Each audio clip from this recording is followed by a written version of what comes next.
Welcome back, everybody, to another Conversational Pace episode. I am joined by my co-host, Finn Melanson, and today we are bringing you the On Cloudsurfer Trail.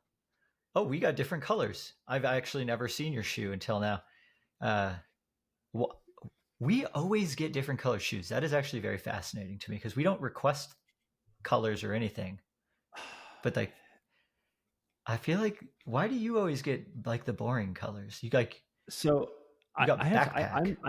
I'm developing strong feelings about this for any of the marketers of these companies out there.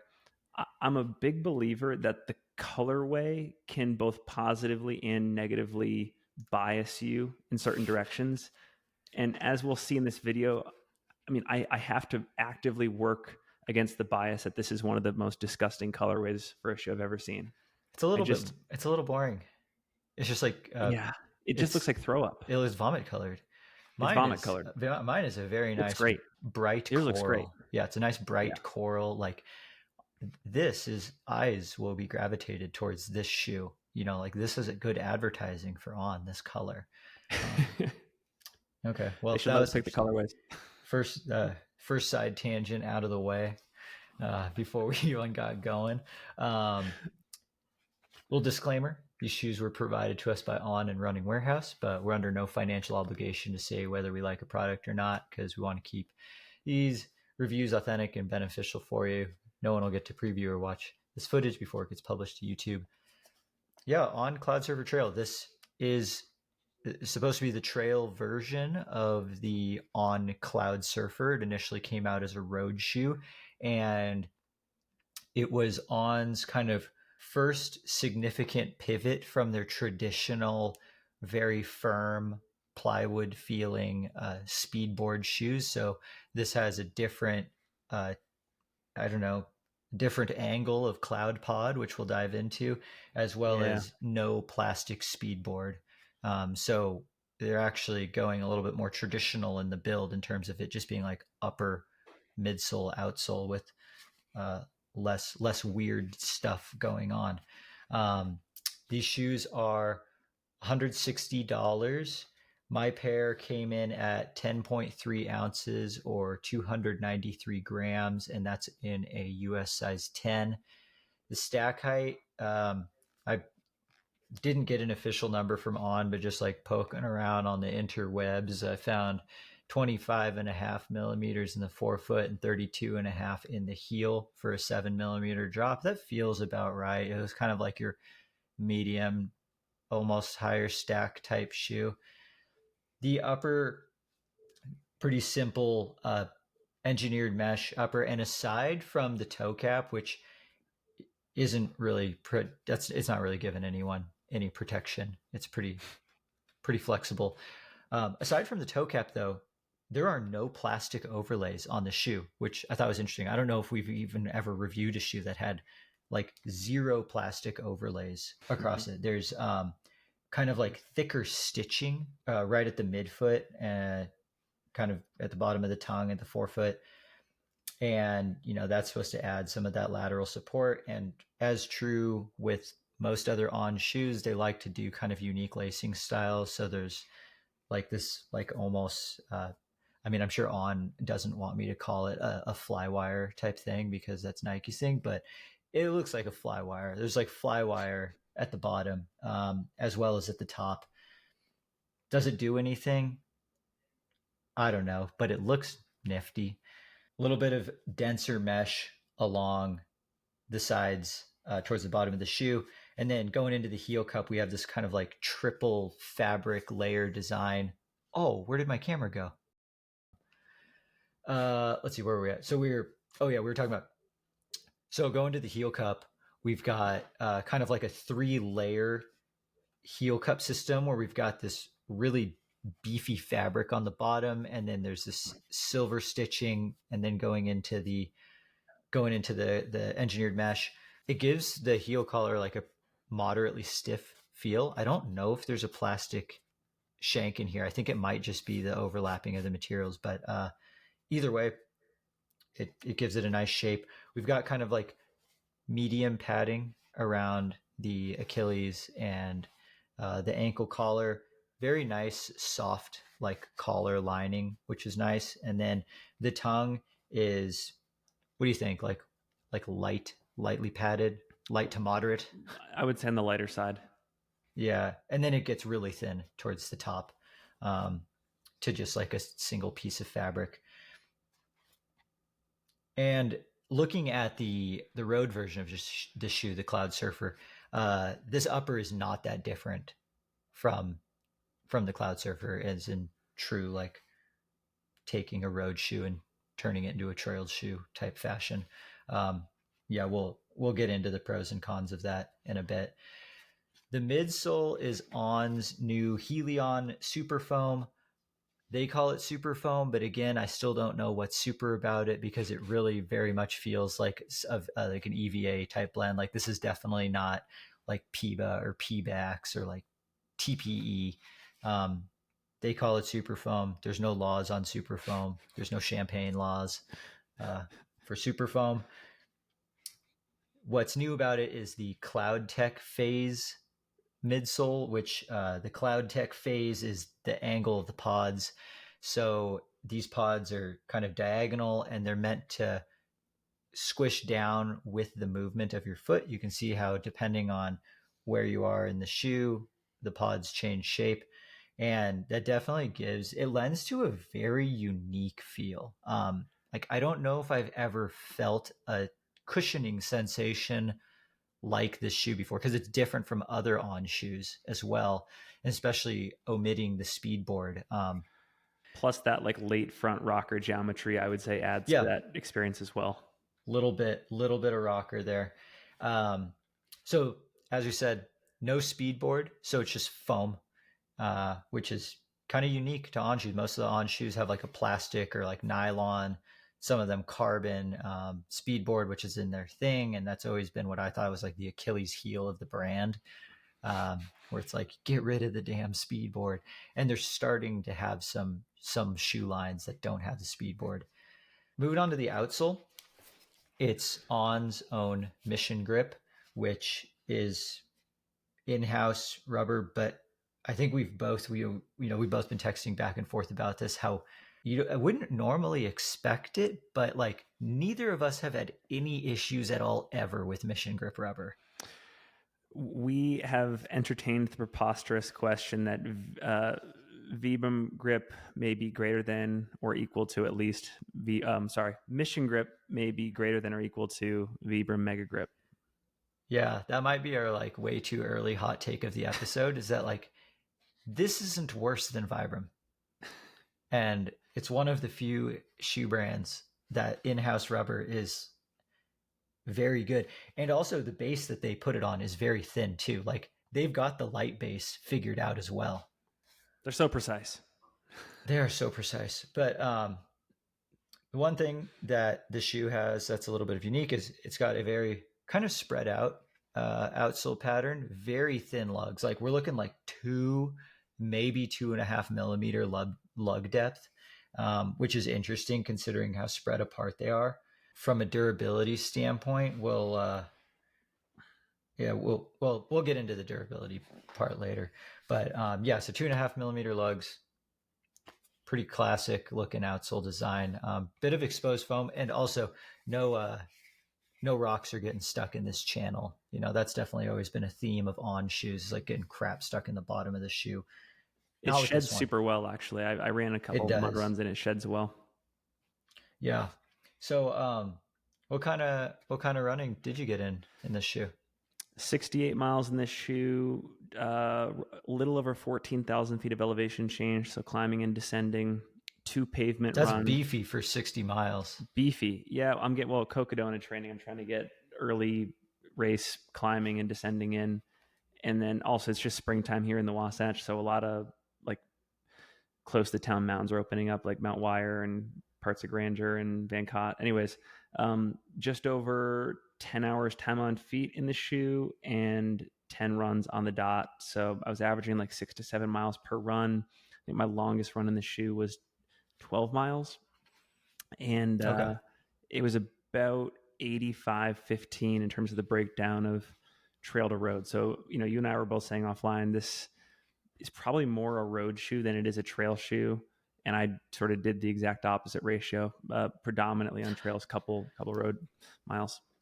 I ended up with 99 miles on the shoe after adding everything up, about 15 and a half hours and 15,000 feet of vert. So, my mileage to vert ratio was a little bit lower than yours as I was taking it. I ran some decent amount of road treadmill miles, but then I also did a couple bigger trail runs. I think the longest run I went on was like 17 miles with 3,500 feet of climbing. I even did some like faster paced road and trail things as well, just to really see what this shoe was actually made for and where we would recommend it, if we recommend it at all. Stay tuned.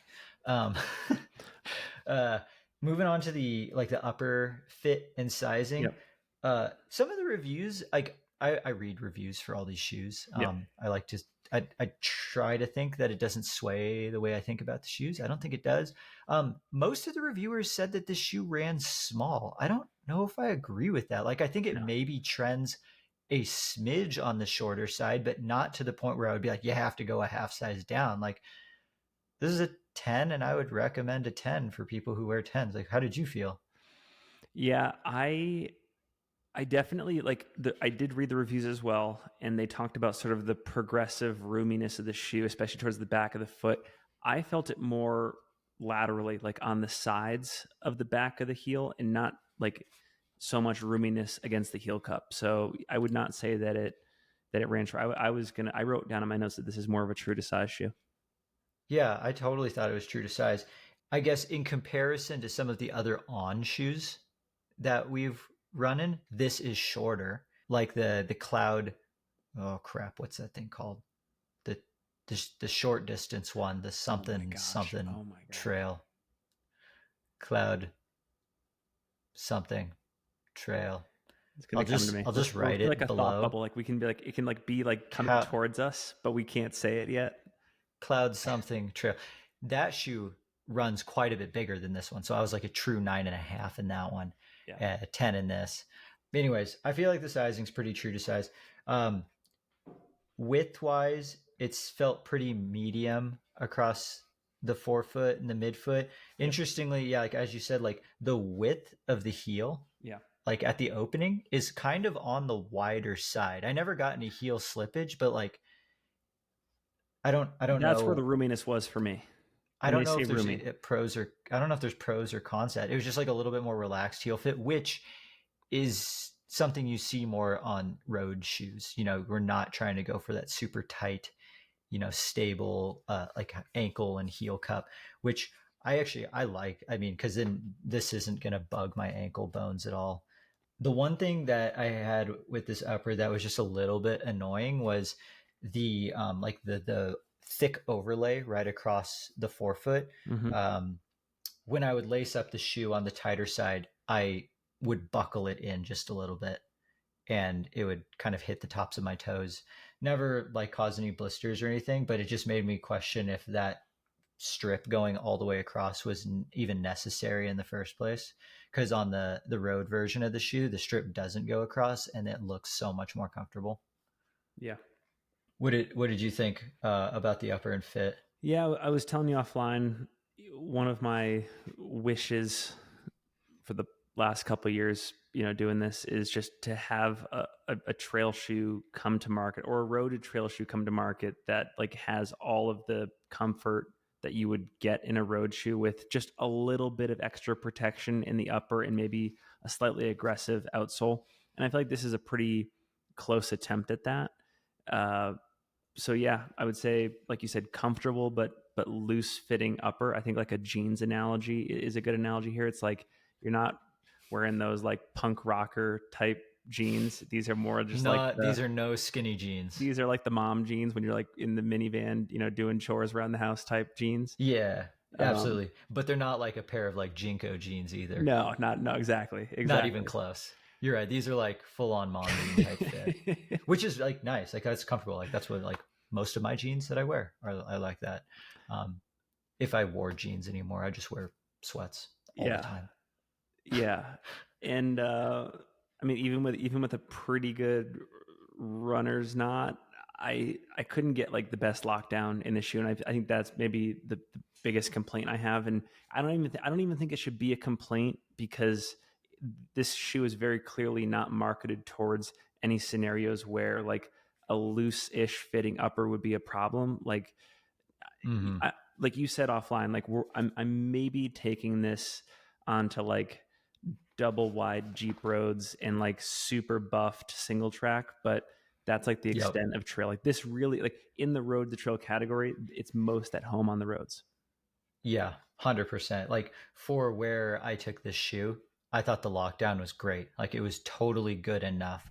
I could see where on like any off camber stuff, rocky or more technical trail, I'm going to be wishing for a little bit more oomph in the upper, but like that's also just not where this shoe belongs. So, on your buffed out single track, your fire road, paved road, this upper is just right, I feel. Um, what did you think about the midsole and I don't know everything that's going on here? Well, I actually I have a question for you, because you mentioned earlier that like they phased out the Speedboard, they changed up the midsole tech. We've got the Cloud tech now. We've got these like horizontal cutouts that kind of transition, or sorry, like the angled cutouts that kind of transition into the like the horizontal cut. It like times up perfectly with the slight rocker at the end. This is the Cloud tech. Do you think that this translates well to a trail shoe? Honestly, I think it kind of does. I'm curious to see what this will feel like if they can incorporate this into a more rugged trail shoe. What's interesting is like, you go to like a more technical trail shoe, you'd think to add a rock plate. If you add a rock plate to this shoe, does it kind of ruin the magic of these pods? Mm. So like, can you have this tech on a like more mountain inspired shoe? I'm curious to see what that's like because this is way more plush feeling than any of the other on trail shoes that we've worn. Like their Cloud Ultra 2 that we reviewed. I would have assumed that was supposed to be a plush shoe because it's called the Cloud Ultra, whereas I would absolutely run an Ultra in this before the Cloud Ultra because this was just a lot softer. That one had a speedboard. This one didn't. That one had the old Cloud Pod style, and this one has the new one. So it could be a combination of things, but I think it can work. And the main reason why it can work is because it almost reminds me of like independent suspension in a car. Um, where like everywhere around the shoe, there's all these spots that can absorb a huge amount of like shock in terms of travel in one particular place. Yep. Like if you step on a rock, anywhere under the shoe, that pod just crumples. And then it like in a way you kind of almost just get to bulldoze things. I think it's a little bit on the soft side to like truly just bulldoze things, but I don't know if it's just more stack or a firmer top or bottom layer. If they could like change the density of the pods, I think this tech definitely has a place in trail. Mm. Um, because I actually found I really like running downhill in this shoe. Um, I Why? was trying to what Why? I've been trying to put to words like the feel of the shoe, and it's because if these pods were any bigger and went like all the way to basically under your foot, I think this shoe would feel like garbage.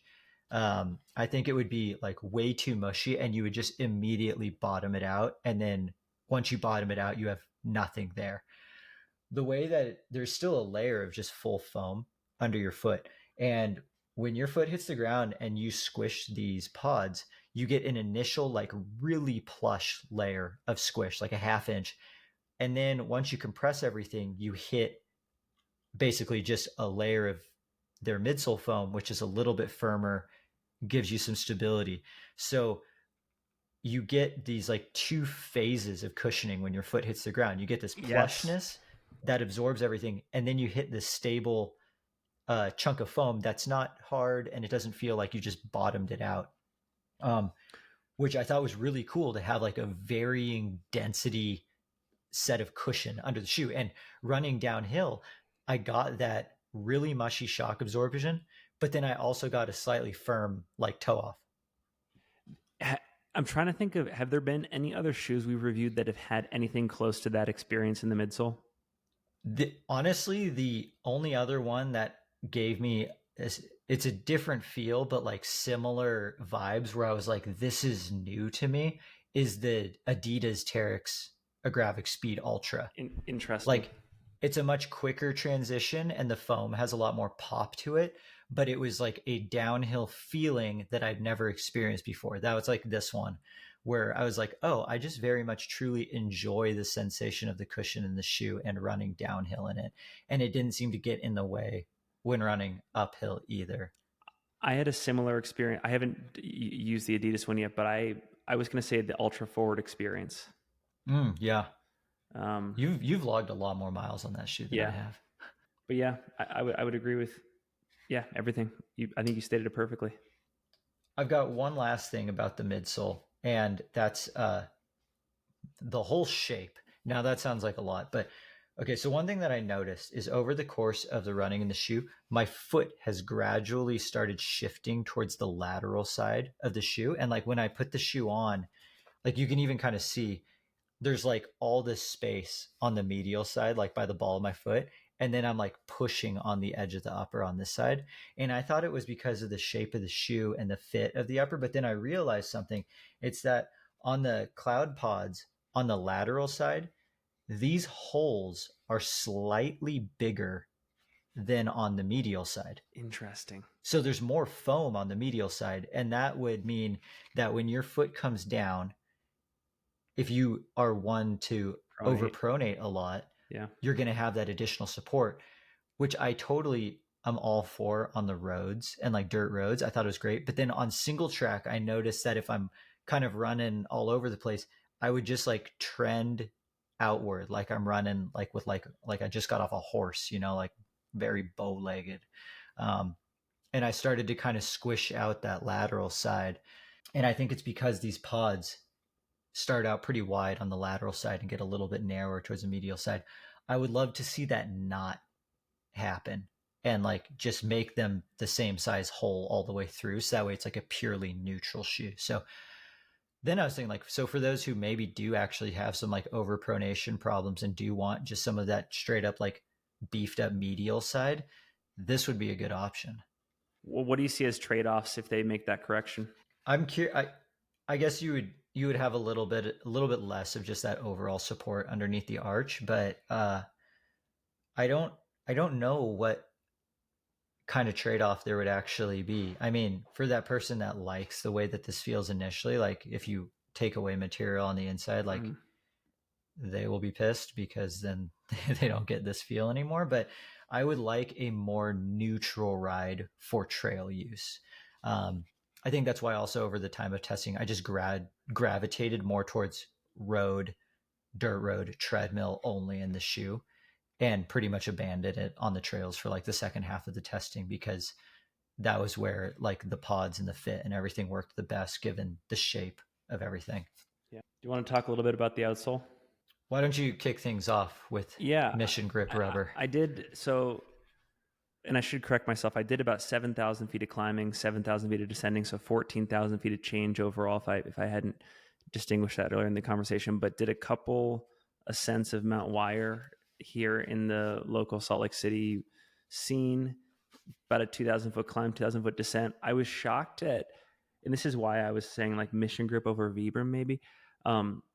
For pretty low profile lugs, like what is it, like 1 or 2 millimeter, 2 millimeters? They're small. Like these are some of the smallest lugs I've ever seen on like a trail shoe. Like we're talking like Solomon S Lab Pulsar lugs, like the non-soft ground one. All the problems I had going up and downhill, I'm actually not attributing to like a not enough aggressive outsole. Like they worked pretty well on various surfaces. That kind of blew me away. It was more just like the stability from like the plushness of the midsole and just some of Mm-hmm. the issues that I was talking about with the upper and like that width around the lateral sides of the heel cup. Like, yeah, I'm very impressed by these by Mission Grip.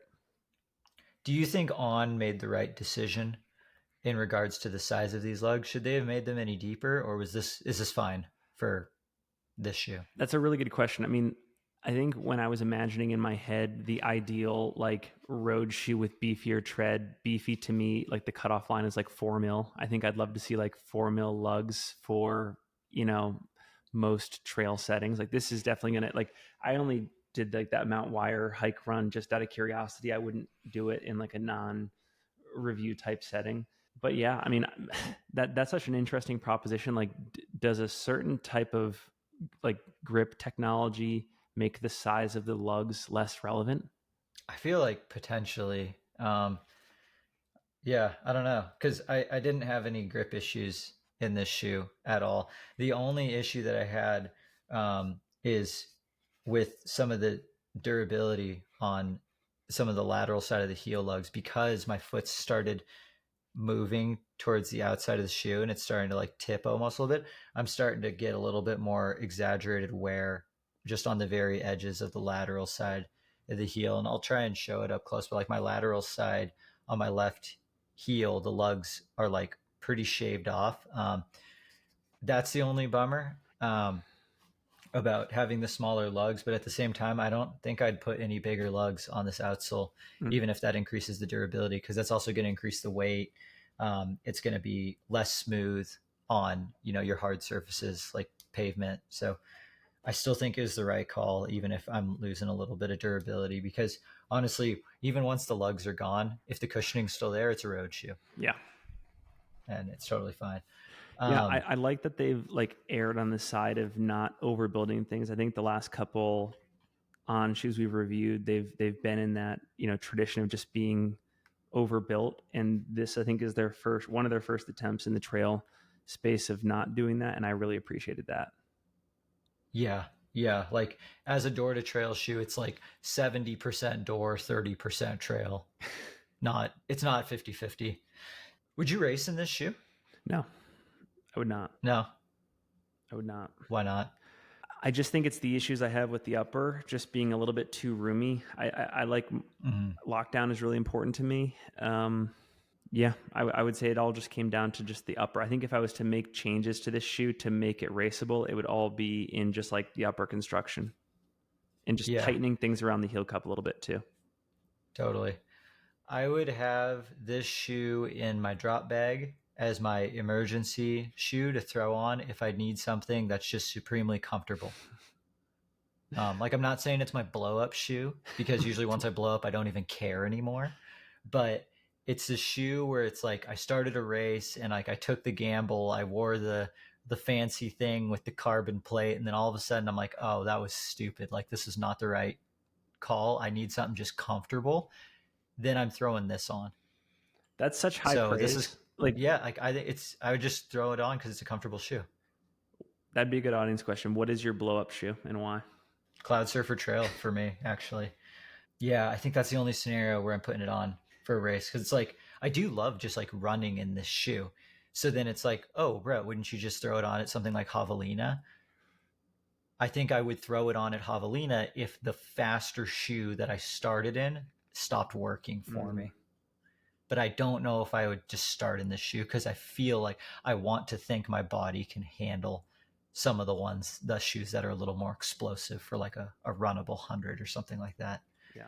How do you feel about the durability of this shoe? I need more time in it. I mean, I'm actually after this recording, I'm probably gonna go out for a run and get. I'm gonna try to get to 100 miles in this shoe. I'm really curious. I mean, I think that's the concern with most road to trail shoes, right? Like just based on the construction, they do lean a bit more towards road, and so durability immediately becomes a question, especially if you spend most of your time in trail. Yeah, I mean, I would say let me check back in like 30, 40 miles, but you got to 100. What do you think? I'm going to give it like a very solid like average, you know? Like the lugs are starting to wear down at 100 miles. They're definitely going to be pretty bald looking at probably 250, 300 at the rate I'm going with the way that I run. The cushioning still feels great after 100 miles. I was worried that these pods would start to like mush out because some people have said that they started to get really mushy. It feels the same as day one. So I don't know if, like, will the shoe have like sunset years or will it just all of a sudden one day up and die? Um, I'm not sure, but at the moment, it really seems like the limiting factor for this shoe is outsole durability. Um, I imagine it's probably it's a 300 mile shoe at the most, but 300 very comfortable miles, which, you know, I don't know, kind of moving right into the value segment. It's $160. It's kind of right on it. It's cheap for an On shoe. Most of the other On shoes are like 180 plus, so we're looking 160 for a very plush door to trail shoe. We were just talking, you know, trying to brainstorm some competitor shoes that this goes up against. You said the Craft Nord Light Ultra. Yep. Which that's a really good one because it's like a super critical foam shoe with like a trail outsole, but like hardly at all actually. And then an even more road style upper. Like that upper has even less than this up top. Yeah. Of course, we had to put like the classic Hoka Challenger in there.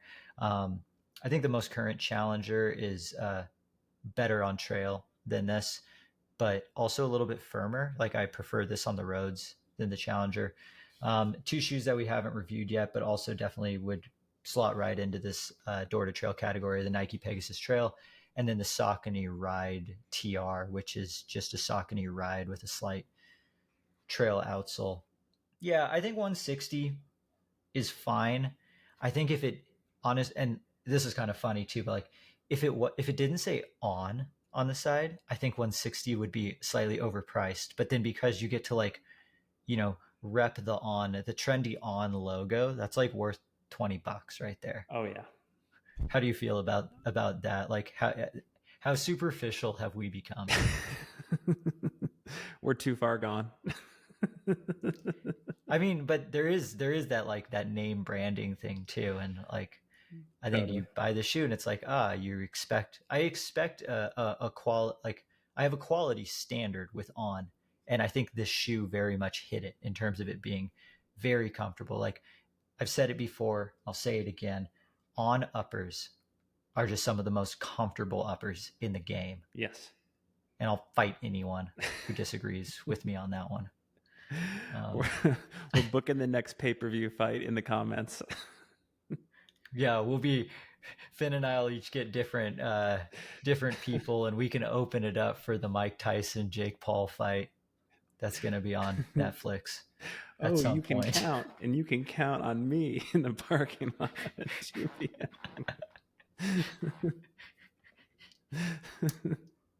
Yeah, pretty much.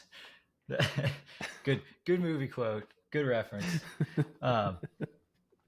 Yeah, I think that about does it for this shoe. I'm gonna keep it. I'm gonna keep running in it. Me too. I'm gonna turn. This is gonna be like my road shoe / treadmill shoe. Maybe a little bit of travel shoe. What was the last thing? Well, I'll say one more thing. Yeah. On is the brand in the trail space that I am the most eager and excited about for 2025. Yep. This shoe is another step in the right direction for On trail. Absolutely. If there's anything we missed or any questions that you guys have, just drop it in the comments. We'll answer it. If you want to try the On Cloudsurfer Trail out and your local run specialty shop does not have the shoe, feel free to use our link below that's in the show notes to get the shoe from our friends at Running Warehouse. Using that link helps support the channel, allows us to keep on doing shoe reviews like this. The queue of shoes is full right now, and we're desperately running as much as we can. Still haven't quite approached. Well, you might be approaching Anton miles. I'm not quite yet, but can we actually put one more question for the comments? Yeah, what do you got? So I've got a question for the audience. I'm going to lay out some options as well. I'm racing the Desert Rats 100K on Saturday, April 13th, and I am deciding between a few shoes, partially informed by our upcoming review schedule, but I want your opinion. So the first one is the Salomon Genesis. It's taken me through my early 2 races this year. Been very dependable. We've got the Ultra Mount Blanc Carbon. We've got the On Cloudsurfer Trail that we just reviewed here in this episode. And you want to add in some, Brett? Maybe the La Sportiva Prodigio. Okay.